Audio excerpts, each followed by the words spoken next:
बड़े बड़े ऋषि मुनि इन्हीं का तो ध्यान करते, इन्हीं का चिंतन करते हैं।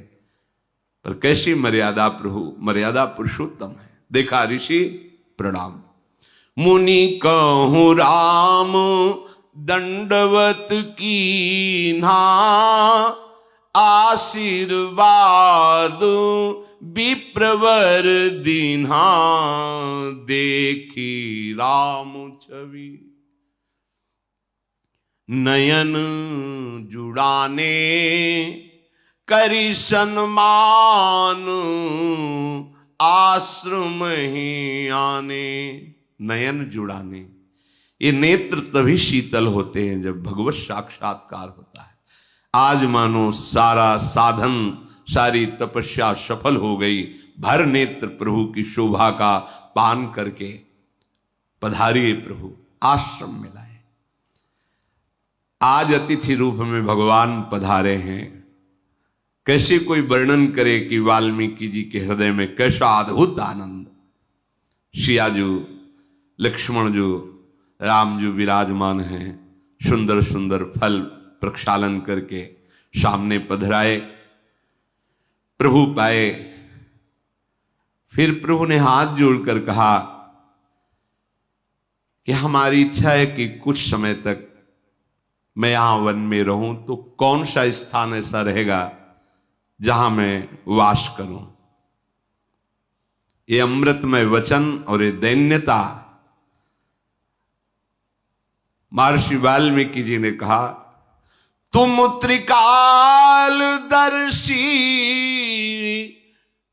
प्रभु, आपके प्रताप से ही मैं सब कुछ जानता हूं। क्योंकि ये जो त्रिकालज्ञ ज्ञान है ये किसी की साधना से नहीं मिलता, भगवान की ही कृपा से मिलता है। और भगवान पूछ रहे हैं कि तुम्हें भूत भविष्य वर्तमान तीनों काल का ज्ञान है, तो आप मुझे बताओ मैं किस जगह रहूं जिससे किसी मुनि को क्षोभ ना हो और हमारी दिनचर्या ठीक से चले। आप कृपा करके बताइए। महर्षि जी कह रहे, यद्यपि आप त्रिकालज्ञ हैं, आपके ही त्रिकाल ज्ञान प्रदान से मुझे ज्ञान है, पर भगवान बड़ाई जब देना चाहते हैं ना, तो अपनी वस्तु स्थापन करके ही पूछते हैं। प्रभु, आपके वचन सुनकर दूसरों को तो हो सकता है कि मोह हो जाए। प्रभु बड़ाई जब देते हैं ना, तो कोई बहुत प्रवीण भक्त होता है जो बच पाता है। ऐसा लगने लगता है कि मेरे में ये गुण है। प्रवीण भक्त में, शरणागत भक्त जो वास्तविक हृदय से, ऐसा नहीं होगा। आगे का प्रसंग है, श्री हनुमान जी महाराज जब लंका पर विजय प्राप्त करके वापस होते हैं, मुख प्रसन्न तन तेज विराजा, कीनेस रामचंद्र कर काजा, जय हो जय हो जय हो रही हनुमान जी की। समीप आए तो कर गए निकट बैठा पास, अपने समीप, अपने हनुमान जी सरक करके प्रभु के चरणों में बैठ गए। पूछा, हनुमान, रावण द्वारा पालित लंका में देवता का भी प्रवेश नहीं हो सकता, आप कैसे प्रवेश किए? असुरों का संहार करके पूरी लंका को भस्म कर देना बहुत प्रशंसनीय कार्य। सिया जी की खोज कर वो क्या बोल रहे हैं? बोला वचन विगत अभिमाना, शाखा मृग के बड़ी मनुष्याई, शाखाते शाखा पर जाए। प्रभु मेरी ताकत की अगर बात पूछो तो एक डाल से दूसरी डाल पर जाना है, और ये जो समुद्र को लांघना, लंका जलाना, ये तो सब आपका प्रताप में देख रहा था। निमित्त केवल हनुमान था, काम कर रहा था राम प्रताप।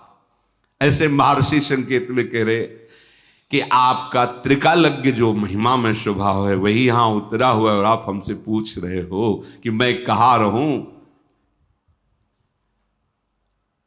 प्रभु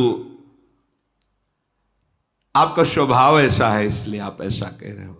कस न कहू अस रघुकुल के तू, तुम पालक संतत श्रुति से तू।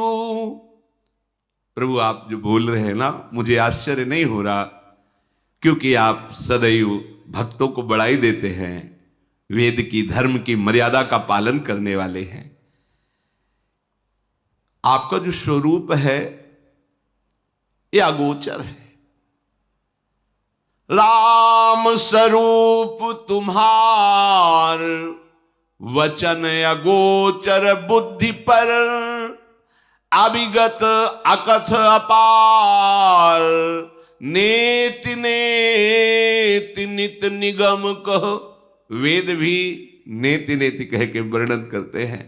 आपके स्वरूप का कोई वाणी से या बुद्धि के द्वारा अनुभव नहीं कर सकता, अगोचर है। पर ये अगोचर जब कृपा करते हैं तो गोचर हो जाते हैं। बुद्धि वहां नहीं पहुंच सकती, पर हमारी बुद्धि में वो आ जाते हैं। मन हमारा नहीं पहुंच सकता, पर वो हमारे मन में आकर के बैठ जाते हैं। नेत्र हमारे नहीं देख सकते, लेकिन वो हमारे नेत्र ही बन जाते हैं। पी मूर्ति नैनन बसय, समा गए नेत्रों में। जगु पेखन तुम देख निहारे, विधि हरि शंभु नचावनिहारे। तेऊ न जानहि मरमु तुम्हारा, और तुम्हीं को जाननिहारा। सोई जानई जेहि देहु जनाई, जानत तुम्हीं होई जाई। तुम्हारी ही कृपा तुम्हीं रघुनंदन, जानहि भगत भगत उर चंदन। चिदानंदमय देह तुम्हारी, विगत विकार जान अधिकारी। नरतनु धरेहु संत सुर काजा, कहु करहु जस प्राकृत राजा। हे संपूर्ण जगत के देखने वाले, देख लो, शब्द पकड़ो। तुम्हें हर समय प्रभु देख रहे हैं, किसी गवाही की जरूरत नहीं है। यदि तुम ऐसा स्वीकार कर लोगे तो तुमसे पाप कर्म होंगे ही नहीं, क्योंकि पाप कर्म वही होते जहां मुझे लगता है कोई देख नहीं रहा है। कोई नहीं देख रहा, लेकिन जगु पेखनी तुम देख निहारे। इस जग रूपी प्रपंच रूपी पेखना को देखने वाले प्रभु हैं। वही इस नाटक को देख रहे। कोई ऐसा एक जीव भी नहीं जिसे प्रभु की दृष्टि न पड़ रही हो, सबको देख रहे हैं। भगवान ब्रह्मा विष्णु महेश ये स्वयं इस रूप को धारण करके सृष्टि का सृजन पालन और लय करते हैं। कोई आपके मर्म को नहीं जान सकता, तो हे नाथ फिर और कौन जान सकता है? वही जान सकता है जिसे आप जना देते हो, और जो आपको जान जाता है वो आपका स्वरूप बन जाता है। जानत तुम्हें हो जाई। कैसे जानता है? जिसे आप जना देते हो। आप कैसे जनाते हो? कृपा करके। तुम्हारी कृपा तुम्हें रघुनंदन, जानई भगत भगत उर चंदन।